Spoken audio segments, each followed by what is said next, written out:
How's it going, everyone? Welcome back to Bankroll Builder Series with me, Cody Arnold. Hope you guys are enjoying your weekends. Today is Saturday, October 28th. So we put in a long session yesterday, the 29th. The 27th. Long session yesterday. We played 8 hours and we added, I think, $34 to the bankroll at 2 cents, 5 cents.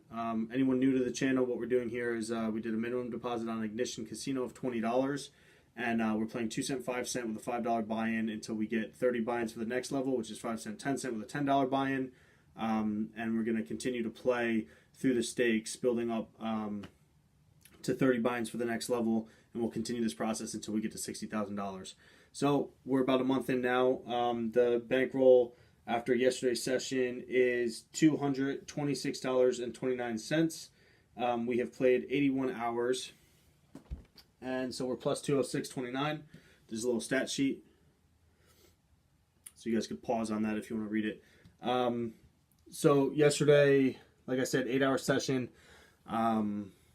plus $34 or something. About a quarter of the way through the session, I couldn't record any more hands because my memory had been full on the iPad, so I couldn't record anymore. So I'm going to go through after this video and delete a bunch of stuff so that I don't have that issue again. So you guys will see the bankroll get up to about, I think, like $28 or so, and then we end up adding another $11 the rest of the night. So I just picked out the biggest wins, the biggest winning hands from early on in the session to go over with you guys on the analysis. So I'll run those, and you guys will get to see those hands that we played. I'll do a little bit of analysis, and then I'll go through and clean out the iPad so I can start recording and playing more tonight. All right, guys, we'll do some hand analysis now. First relevant hand we have, under the gun opened 4X, and we just flatted with Jack Queen of clubs. He's a pretty tight player, so I kind of have him on an overpair here with his under the gun 4X raise. Is pretty strong. So we flop a open-ended flush draw, open-ended straight flush draw with 2 overs. So we're going to go ahead and raise him here. And try to get him to come over the top with an overpair. And if he doesn't have an overpair, if he has like ace king or something, he might just peel 1 anyway, which we really don't mind in this situation. So we raise him there, comes back over to him. He decides to go all in, and obviously we're calling. He had aces, and we end up winning this with a flush. Next relevant hand, we have pocket eights. And we flop quads, so pretty good day for us, not a good day for player 7. We somehow get max value here too, so we're going to put in a really small bet here, small continuation bet in position. We get the call, hearts come in, just kind of praying he has a heart draw here now, and we're going to try to start extracting some real value from the hand. So we bet a little more than half pot, 50 cents into 83.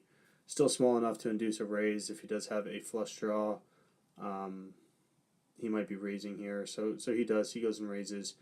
In retrospect, if he is raising with a flush draw here, I like just getting it in, because if he misses his flush draw, then we get no more value on the river.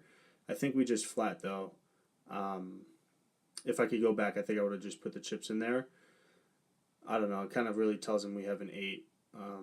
Ace comes, that's a good card, because if he was on a flush draw that he could call our preflop raise with, it's probably an ace high flush draw. So he bets, we put in a raise to his bet, he calls, and he mucks, so we win with our quads there. Next relevant hand we have here, we had called from the big blind. 5 made a preflop raise, I think, to 15 cents, and player 7 and I both called from the blinds. So we flop a double gutter here. He puts in a bet, so we're going to go ahead and raise. We have 1 over card, and obviously our double gutter. So he calls. Now we have top pair to go with our gutter. So we decide to check here. We got some good showdown. Queen comes, giving us a straight. Obviously we're losing to ace 10 now, but there's a lot of 2-pair hands in his range that he's going to have to call a large bet with here. So we put in $2 into this pot. He makes the call, and we take it down. Next relevant hand, we have pocket kings, and we are in the cutoff. Player 6 had raised 3x, and then we raised to 55 cents. he shoves on us. So if it was a different player, I mean, this isn't a situation I'm folding, but he was kind of being crazy at the table anyway, so I'm not too worried about him. We flop a set, we win. He had ace queen of diamonds.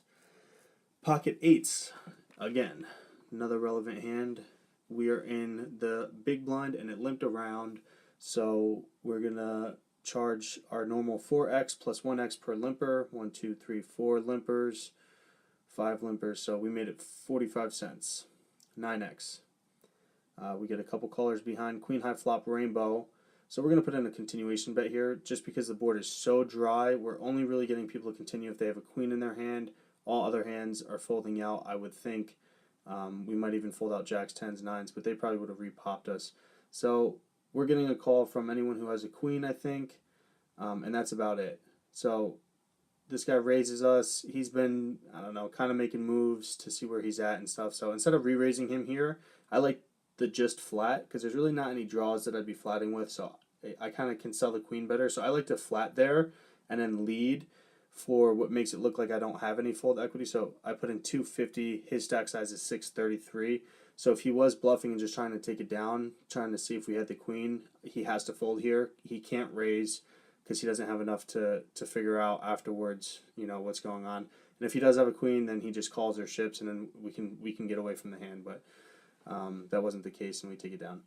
Next relevant hand, we are in the big blind with 4-5 of clubs. The hijack had raised 3x. Now, whenever I'm playing suited connectors out of position from early position, I like to raise it up significantly to represent strength. That way, if there's a lower run out, we have a hidden value hand, and if there's a higher run out, then we could bet at it and represent a really strong hand.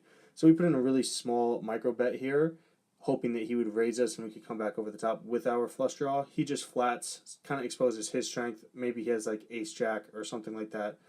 So we put in another bet there, a larger bet to try and take it down, but he calls, and now we make our flush. So we're going to put 250 and we're just going to put them all in here. If he did have jack queen, he got there, and we make our flush.